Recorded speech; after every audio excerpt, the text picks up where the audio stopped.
Good to see you guys. How's it going? Good. Yeah. Pretty physical, competitive practice today. It kind of got into a little bit of a thing. Do you kind of like getting that contact, whether it's intentional or not, just to kind of feel like you're in like kind of football shape? Yeah, for sure. I mean, I think those are the things that make games easy. When you have the grabbing, pulling, physical, top of your routes, I think that's when you get to games and they can't quite do all that. It makes it easy. So obviously you get a little frustrated sometimes with it, but at the end of the day, we're trying to make each other better. They're trying to completely stop us, right? And we're trying to get open and win and do it every time. So you can get a little frustrated, like I said, but I think it is good in the long run, and it is what helps you kind of get used to that in games. Yesterday, you and Bryce connected on like kind of like in between a bunch of defenders pass, and he's done that a couple of times in the last couple of weeks. What have you seen from him from like an accuracy and traffic sort of thing from last year to this year?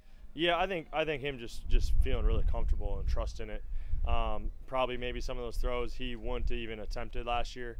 Don't know why, but I would imagine a lot of it is just comfortability, in the system and what he's doing in his footwork. I don't know, right? Like I'm not in his head, but that's what it feels like to me. Just comfortable in what he's doing, where his reads are, how he's progressing, and then just trusting that we're going to make those contested catches. And we need to continue to do better, and individually I need to do better at that, just to help him trust, that he can throw it when there is a defender on your back, that we're going to still make a play and come down with it. Have you noticed much of a difference in the speed of his release?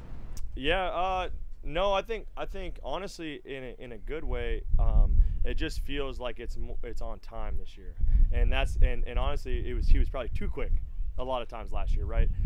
So you can just really see that he's just trusting his progression, right? Like he's going through his reads, he's finding guys in rhythm and timing, and again, not to say that he wasn't on time, he's probably too on time sometimes last year, just because he's so the way that he sees the game, he can see coverage, he can see things processing quicker than a lot of guys. So I think he's just really trusting his reads and where he's going to go with the ball and when he's going to go there with the ball, and then us kind of having the timed footwork that goes along with it and trusting that as receivers. Adam, what are you seeing out of Bryce that he benefited from playing last year that he may not have? If had he been allowed to sit and watch the whole season, he probably wouldn't be ahead of it at this point. Yeah, I think his ability to handle adversity, right? Whether that be in a series, in a practice, in a week, handling adversity as an offense, as an individual, as a team, and then kind of just using that experience to, hey, show up the next day and go to work, right? Like it's not always going to be pretty, but we got to find a way to continue to get better as an offense individually. He's doing that in a very confident way. There's no hanging his head. There's no make a bad throw and blame himself or other people. It's just like you can just see it just immediately. Like, all right, next play. And that confidence, that kind of mentality, people feed off that, right? People see that as receivers, as offensive linemen, as running backs. You kind of just see that, you feel it, and then you're like, oh, that's the next play. Does this offense need some preseason game reps? No, I don't think so. That's not my decision, but I think the way that you can tell that the coaches have a very clear plan, right? Today was a next step in that plan, right? A lot of move the ball, a lot of just situation. Hey, it's 1st and 10. Okay, we got 4 yards on the run. It's 2nd and 6. Hey, we got a sack. It's 3rd and 12, right? There was a lot of just there was a very clear plan of what today looked like. It wasn't just roll the ball out there and play football, right? It was real. It was try to simulate real football. I think the more you do that, obviously if the Jets coming here and facing another team is another step to that process. And now if they want us to play preseason games, we'll play preseason games. But I think there's a clear-cut plan and what they're trying to accomplish to get us ready for week 1. That's all that matters. Is your sense that you guys will not be playing this preseason, that this plan involves the practices like today, the Jets, and then let the young guys play these 3 preseason games? Yeah, honestly, I really don't know. I didn't know going into week 1 preseason. For me, you feel the plan, right? You feel the process, you feel the progression of what we're doing individually as a team. You know, and you can really appreciate that as a player. Like there's not just like, all right, show up to practice today, practice, move on the next day. Like there is a very clear-cut plan to get us ready for week 1. And I feel it. I feel the more that we've kind of gotten into that process, I feel today that, you know, I felt a lot better than the last time we did a move the ball at Clemson, where it was kind of, you know, real football. So we got to do more of that, and I would assume that they have that in the progression. Adam, you were with Kirk a long time in Minnesota. How do you sort of calibrate the difference between what somebody like that needs in the preseason versus somebody younger? Yeah, it's a great question. I think it's what does the team need? I think it's what does the offense need? What does the defense need? Special teams. You know, what do we need collectively? And every team's different. Every year is different, right? There's different situations, circumstances.